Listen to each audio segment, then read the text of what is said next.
You ever notice how Congress is supposed to be serious business? The people who run the country, the ones who decide how you live, how you work, how you pay, how you breathe. Yet somehow every time they get together, it feels less like governing and more like watching a clown show that lost its circus. And they didn't even give you free popcorn. Congress, the only place on earth where hundreds of adults gather to argue for hours, and somehow nothing gets done. It's like a group project in school where nobody studied, everybody lies about what they did, and at the end, the teacher still gives them a raise. These people spend days debating the bills they didn't read, and trust me, they didn't read them. Half of them can't even read the teleprompter. They don't read bills, they read donor lists. Because that's who they're working for. And you, the average citizen, you're not even an extra in this movie. You're the guy who brings the snacks to the set. Congress is the world's most expensive comedy troupe. Except the jokes aren't funny, the timing is terrible, and the punchlines are always on you. They argue, they yell, they pound tables like toddlers who want juice. But at the end of the day, both parties magically agree on one thing. Well, let's vote ourselves a little pay raise. When it's about helping you, they're confused. When it's about helping themselves, suddenly they're mathematical geniuses. They give these dramatic speeches on TV. I stand before you fighting for the American people. Yeah? Then why do the American people always end up last on your to-do list? Right between a buy new flag pin and appear on morning talk show. Congress is a place where they promise change every election. And the only thing that ever changes is the nameplate on the door. And maybe the carpet color. They spend millions of dollars to get elected to a job that pays a fraction of that. Which tells you everything. You're not the product. You're the customer. And they're selling nonsense by the bucket. And the funniest part? They call it a public service. The only thing they're serving is themselves. Well done, extra crispy. Congress, the only institution where you can fail at your job every day, still keep your performance bonus, blame the other side for your own mistakes, and then proudly say, we're working hard for the American people. Yeah, working hard to avoid working. Comedy without punchlines. A show without jokes. A script without meaning. Ladies and gentlemen, you're Congress. When you look at Congress through the lens of everyday reality, something becomes painfully clear. These folks have mastered the art of creating problems faster than they solve them. It's almost like a twisted magic trick. You give them an issue, a simple one, something normal people could fix with common sense, and somehow they stretch it into a crisis that takes 10 committees, 20 hearings, and 1,000 press conferences. And after all that, the problem is still sitting there, tapping its foot, wondering when someone is going to actually do something. It's as if Congress operates on a special kind of political physics where every action produces 5 new complications and 0 results. You've seen it. Every time a new issue pops up, healthcare, budgets, infrastructure, the price of living, taxes, suddenly they go into dramatic performance mode. Lights, cameras, outrage. One group points fingers, the other group pretends to be shocked, and everybody gives a speech so polished you'd think they rehearsed in front of a mirror for hours. But when it comes to actually resolving anything, suddenly the clock runs out, the weekends, or someone remembers there's a fundraiser waiting. The whole place works like a sitcom that never moves past episode 1. Different actors, same script, no real progress. Part of the problem is that Congress doesn't operate on your timeline. You live in the real world. If your roof leaks, you fix it. If your car breaks, you repair it. If you owe money, you pay it or you deal with consequences. But in Congress, if something breaks, they study it. They analyze it. They form a task force. They call in experts. They argue about the cost. They argue about who broke it. They argue about which party benefits from fixing it and which party benefits from leaving it broken. By the end of all that, the roof has collapsed, the car is totaled, and they're still proudly announcing they've made significant progress.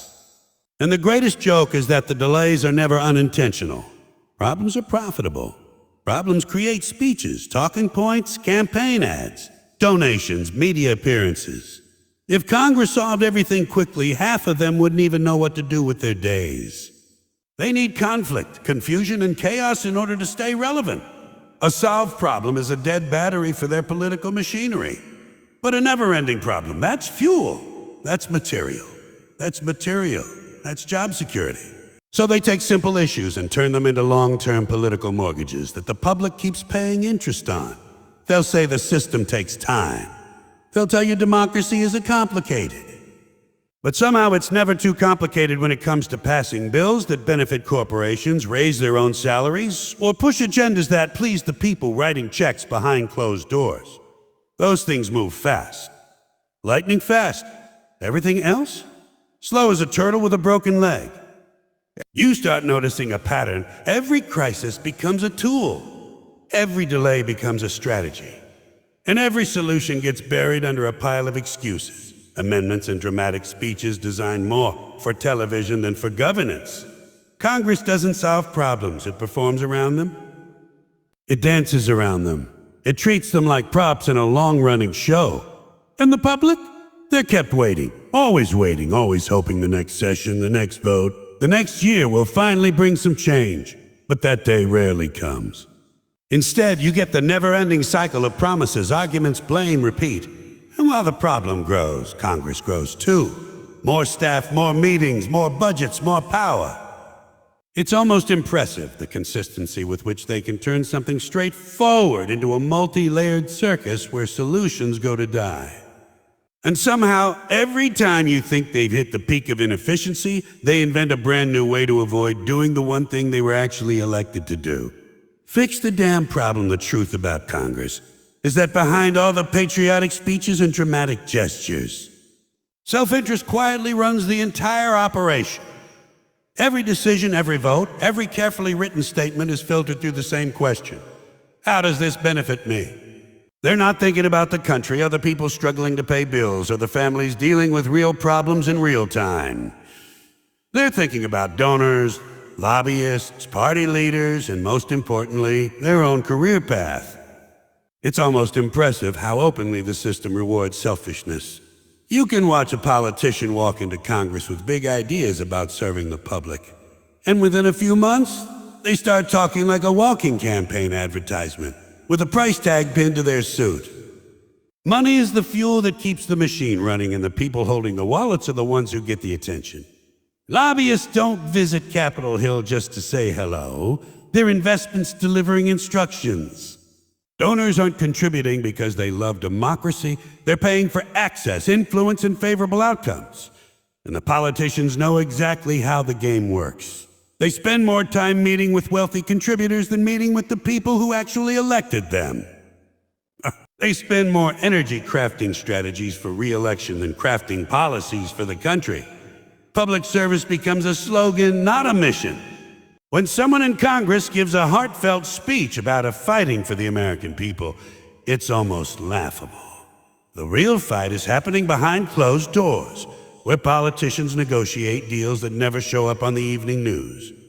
They trade favors like kids trading baseball cards, each trying to build alliances that keep them safe, funded, and powerful. It's a carefully choreographed performance. Look sincere in public, secure the bag in private, and the system encourages it. A politician who refuses big money influence is treated like an alien. They're told it's just how things work, as if corruption were a necessary ingredient for democracy to function. What makes it even more absurd is how both parties pretend the other side is the corrupt one. Each group points fingers, claiming moral superiority, while behind the scenes they're taking money from the same industries, the same lobbyists, and the same corporate giants. They criticize each other loudly in front of cameras, then quietly agree on deals that benefit themselves. It's a performance, a very expensive one, and the public is the audience that never gets a refund. The real priorities become clear when you compare how fast Congress acts on different issues. When something benefits donors, decisions move at lightning speed. Tax breaks, subsidies, contracts, those get handled without hesitation. But when something benefits ordinary people, suddenly everything becomes complicated. Suddenly there are budget concerns, procedural obstacles, and partisan disagreements. The excuses pile up because helping the public offers no financial reward, no special access, no big check waiting at the end of the next fundraising dinner. In the end, Congress becomes a marketplace disguised as a government. Influence is the currency, donors are the customers, and politicians are the salespeople trying to keep their best clients happy. And the saddest part is that they aren't even ashamed of it. They've normalized self-interest so deeply that they treat it like professionalism. They've convinced themselves that serving private power is the same as serving the public. And as long as the system keeps rewarding them, they'll keep playing the game exactly the same way. One of the biggest illusions in modern politics is the idea that the two major parties are completely different. They argue, they insult each other, they make dramatic speeches about how the other side is destroying the country. But when you look beneath the noise, you start to see how similar they really are. It's almost like watching two rival teams that pretend to hate each other on the field, but behind the stadium they share the same locker room, the same sponsors, and the same playbook. They're both performing for the audience because the performance is what keeps them in power. Both sides tell you that the other side is the problem. One says the country will collapse if the opposition wins, and the other says the exact same thing in reverse. They want you scared, they want you angry, and most of all, they want you distracted. The louder the fight looks, the easier it is to hide the fact that they often agree on the things that matter most to them, not to you. They agree on keeping their benefits. They agree on keeping their donors close. They agree on avoiding accountability whenever possible. And they agree on blaming each other for every mistake so that nobody ever has to take responsibility. You'll notice that whenever something truly benefits the public, suddenly the two parties act like enemies locked in a never-ending war. But when something benefits the powerful, something that protects the wealthy, something that keeps the political system tilted in their favor, suddenly they speak the same language. You don't see the same passion, the same fiery speeches, the same moral outrage when it comes to limiting corporate influence or cutting their own perks. That's where the unity appears, quietly, quickly, and without fanfare. The similarity becomes even clearer when you watch the career paths of politicians. They leave office and walk straight into cushy jobs as lobbyists, consultants, or board members for the same companies that funded their campaigns. It doesn't matter which party they belong to. They all end up in the same circle eventually, enjoying the same system they spent years pretending to criticize. If the two sides were truly enemies, they wouldn't retire into the same luxury world built by the same donors. Another thing both parties master is the art of selling false hope. Before elections, they promise revolution, transformation, and historic change. They say they'll fix everything the moment they take power. But once they're in office, the promises fade into excuses. They claim the system is too complicated, the opposition is too strong, or the timing isn't right. And yet, when the next election comes around, they dust off the same promises and repeat the same lines. And people fall for it again because they believe they're choosing between two opposite futures, when really they're choosing between two versions of the same system. The parties need polarization to survive. Without the illusion of a great political battle, people might start noticing how ineffective the entire structure has become. They might start questioning why nothing ever truly changes. So the parties keep the public arguing while they work together behind the curtain. It's a clever trick. Distract the people with noise while quietly agreeing on what truly matters to them. And in the end, the fight you see is mostly theater, and the similarities you don't see are the parts that keep everything exactly the way it is. In the end, when you step back and look at the whole circus, the manufactured problems, the self-serving motives, the two parties pretending to be enemies while playing the same game, you start to realize the joke isn't just on the system. The joke is on all of us for expecting anything different from a place designed to protect itself. Congress isn't broken. It's working exactly the way the people inside it want it to work. It keeps them rich, keeps them powerful, keeps them arguing just enough to look busy, and keeps the public believing that change is always just one election away. But the show goes on the same way every time. Loud speeches, big promises, fancy suits, zero results. And maybe that's the darkest laugh of all. The people running the country have turned government into entertainment, politics into performance, and the future of millions into a never-ending punchline. And as long as we keep watching the show, they'll keep selling the same script.